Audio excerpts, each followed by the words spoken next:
दोस्तों जैसा कि आपको पता है हमारे चैनल पर इस समय एक्सेल की सीरीज चल रही है। यदि आप एक्सेल को प्रॉपर सीखना चाहते हैं तो हमारे चैनल को आज ही सब्सक्राइब कीजिए, वीडियो को लाइक कीजिए, अपने दोस्तों के साथ वीडियो को शेयर कीजिए। लेकिन ध्यान रखिएगा, अगर आपको पूरा एक्सेल प्रॉपर सीखना है तो चैप्टर नंबर 1 से सीखिए एंड तक। अगर आप किसी वीडियो को स्किप कर देंगे तो आप नहीं सीख पाएंगे। तो अगर आप सचमुच सीखना चाह रहे हैं तो चैप्टर नंबर 1 से देखिए।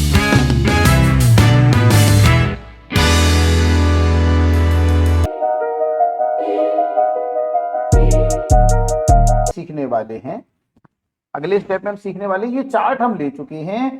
चार्ट में हम इसके चार्ट के फॉन्ट को बदलना चाह रहे हैं, चार्ट के फॉन्ट को बदलना चाह रहे हैं। तो जैसे ये चार्ट टाइटल लिखा है, ये पार्ले 50-50 बटर 20-20 लिखा है, या वट एवर जो भी हमने लिख रखा है, हमें इसकी फॉन्ट बदलना है। तो हम चार्ट पर राइट क्लिक करेंगे, चार्ट पर राइट क्लिक करके आएंगे काहे में, फॉन्ट में।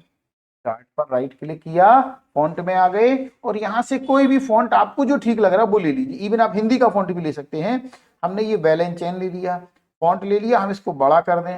हमने फॉन्ट ले लिया, उसको क्या कर दें, बड़ा कर दें। देखो ये पूरा फॉन्ट बदल गए, क्लियर। ये देखिए सारे फॉन्ट बदल गए। हालांकि हम अंडू कर दे रहे हैं ताकि उसी को दोबारा चला सके, क्योंकि हमें बहुत सारे स्टेप अभी चलाने हैं। तो पहला स्टेप हमने क्या चलाया, फॉन्ट। फॉन्ट के बाद है चेंज चार्ट टाइप। क्या है, change chart type. Change chart type का मतलब क्या है, चार्ट लीजिए, इसी चार्ट को हम लाइन से बना हुआ बनाना चाह रहे हैं, तो देखिए लाइन से बन गया। फिर वहीं आ गए हम और चेंज चार्ट टाइप में आके मान लीजिए इसी चार्ट को हम एरिया के अकॉर्डिंग बना रहे हैं, तो ये एरिया से बना लिया। फिर वहीं आ गए, इसी चार्ट को हम फिर से वहीं गए और मान लीजिए हम एक्स वाई से बना रहे हैं, तो इससे बना लिया। मतलब जैसे आपकी मर्जी है वैसे आप बना रहे हैं। आपको बाद में लगता है नहीं वही ठीक था, हमें वही वापस चाहिए, तो पुनः वहीं गए हम चेंज चार्ट टाइप में और फिर हम कॉलम में गए और जैसे कि पहले भी हमने देखा था, कोई भी स्टाइल हमने फिर से चुन ली और ये स्टाइल हमने चुन ली, सब कुछ बैठ के जाऊं के तो वापस आ गया। चेंज चार्ट टाइप के बाद फिर से आ जाएं, अगला है आपका सिलेक्ट डेटा। सिलेक्ट डेटा के पहले आप समझिए, अभी गौर से देखिए, 1 2 3 4 5 5 चार्ट हैं, 5 ब्लॉक हैं, 5 कॉलम हैं और 4 कलर हैं। 5 ब्लॉक क्यों है, 5 कॉलम क्यों है, क्योंकि अभी डेटा को वैसे पढ़ रहा है, 1 2 3 4 5। बहुत इंपॉर्टेंट टूल है, अच्छी तरह समझिएगा। अभी वो कैसे पढ़ रहा, 1 2 3 4 5 यानी 5 ब्लॉक हैं और नीचे 4 प्रोडक्ट हैं। ओके, लेकिन हम यहीं पर आए, हमने यहां पर कहा सिलेक्ट डेटा और सिलेक्ट डेटा में आके मान के चलिए हमें 3 ईयर्स का ही, मतलब 3 प्रोडक्ट का ही डेटा लेना होता, पार्ले का नहीं लेना था। हमने पार्ले पर से टिक हटा दिया, पार्ले पर से टिक हटा दिया। देखिए केवल 3 प्रोडक्ट रह गए, 3 कलर रह गए। फिर वहीं आए, गौर से देखिए, पहले 4 कलर थे, हम कहां पर गए, सिलेक्ट डेटा में। मान लो हमें 50-50 का भी डेटा नहीं चाहिए, ओके कर दिया तो 50-50 भी हट गया। अब ये 2 बचे केवल, यहां पर आ रहा केवल बटर और 20-20 बचा। वापस वहीं आए, सिलेक्ट डेटा में इन्हें खोलना है, खोल सकते हैं, यहीं से बंद करना है, बंद कर सकते हैं। इसी प्रकार अभी 5 चार्ट है, मान लो हमने कहा 2019 का डेटा अब नहीं चाहिए, 2019 हटा दिया। देखो अब 4 साल बचे, तो मतलब हम ईयर यहां बढ़ा सकते हैं, घटा सकते हैं और वापस हम किसी को एडिट कर सकते हैं, किसी को भी नाम को एडिट करना है, कुछ एडिट तो करना कर सकते हैं। अभी हमने वापस जो कहते हो 4 प्रोडक्ट और 5 साल का डेटा ले लिया, 4 प्रोडक्ट और 5 साल का डेटा ले लिया। लेकिन अभी ये कैसे पढ़ रहा, डेटा को कॉलम वाइज। अभी डेटा को कैसे पढ़ रहा, कॉलम वाइज। और हम कह रहे हैं कॉलम वाइज ना पढ़ के आप रो वाइज पढ़ो डेटा को, डेटा को कॉलम वाइज ना पढ़ के रो वाइज पढ़िए। तो हम सिलेक्ट डेटा में गए और ये हमने स्विच कर दिया रो कॉलम। तो गौर से देखिए यहाँ 5 हो गए, एक बार फिर से अंडू करें, देखिए यहाँ पर 4 प्रोडक्ट हैं, 5 वर्ष हैं। लेकिन हमने जैसे ही स्विच किया रो कॉलम को, मतलब रो कॉलम कॉलम रो हो गए, तो यहाँ देखिए डब्बे हो गए 4 और कलर हो गए 5। यहाँ जो प्रोडक्ट के नाम आ रहे थे वो ईयर हो गए और जहाँ ईयर आ रही थी वहां प्रोडक्ट हो गया, क्योंकि हमने क्या कर दिया, इसे ट्रांसपोज कहते हैं मैथ्स की भाषा में, रो को कॉलम में और कॉलम को रो में कन्वर्ट कर दिया।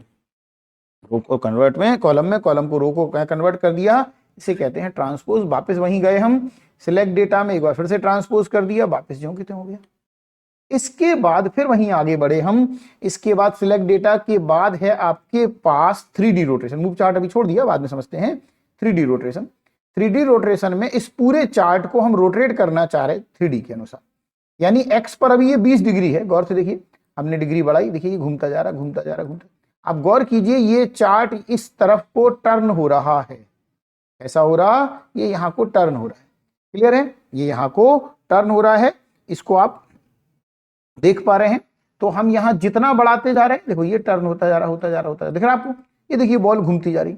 वापस ऐसा करते, एक स्थिति वो आएगी जब घुमाते घुमाते, एक स्थिति वो आएगी कि केवल हमें बॉल दिखेगी, जैसे 180 डिग्री पर। आप किसी मकान को, ये 3D व्यू कहलाता है, ये चूंकि देखकर ही समझ में आएगा आपको कि आप जब किसी दीवार को बिल्कुल एग्जैक्ट सामने से देख रहे हैं तो साइड की दीवार नहीं दिखाई देगी। यहाँ को घुमाएंगे तो ये वाली दीवार दिखाई देगी, वहां को घुमाई देंगे तो ये वाली दीवार दिखाई देगी।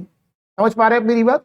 अच्छी तरह थोड़ा सा आप ध्यान से देखेंगे तो समझ पाएंगे कि जब हम इस तरफ को ज्यादा घुमा देंगे तो ये बॉल दिखाई देगी, और इस तरफ को ज्यादा घुमा देंगे तो ये बॉल दिखाई देगी। इसी प्रकार किसी चीज को नीचे को ज्यादा घुमाई देंगे तो ये बॉल दिखाई देगी, और अगर ये बिल्कुल स्ट्रेट हो जाएगी तो ये नीचे की बॉल दिखाई नहीं देगी। तो ये जरूरत की बात है कि किस चीज की हमें जरूरत है, किसकी जरूरत नहीं है। चलिए, तो वापस हमने इसको कम किया, ये हम बॉल ऐसे देख पा रहे हैं जो भी हमारी जरूरत है, और जितनी हमारी जरूरत है उतना देख पा रहे हैं। ठीक है, अपनी आवश्यकता के अनुसार। सेम प्रक्रिया अभी देखो, ये 15 डिग्री है और डिग्री बढ़ा रहे तो देखो नीचे की बॉल दिख रही ज्यादा, मतलब फ्लोर दिख रहा। इसको कम करते हैं, 0 कर देंगे तो फ्लोर दिखेगा ही नहीं। ये देखिए 0 करते फ्लोर दिख ही नहीं रहा, और माइनस में कर रहे तो ये उल्टा चलने लगा। तो आवश्यकता के अनुसार आप इसका 3D व्यू देख सकते हैं जैसी आपको नीड हो। और इसी में एक और लास्ट टूल, अभी गौर से देखिए, केवल एक सीट है, गौर से देखिए एक सीट है। हमने कहा मूव चार्ट, क्या कहा? Move chart.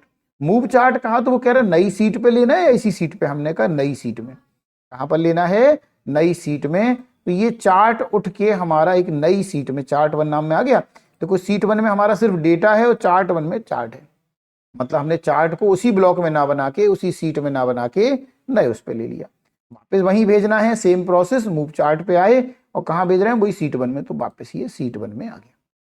इसको थोड़ा बड़ा चैप्टर हो गया, आप बहुत बहुत अच्छी तरह चलाइएगा, प्रैक्टिस कीजिएगा, फिर मैं आपको अगला आगे बताता हूँ।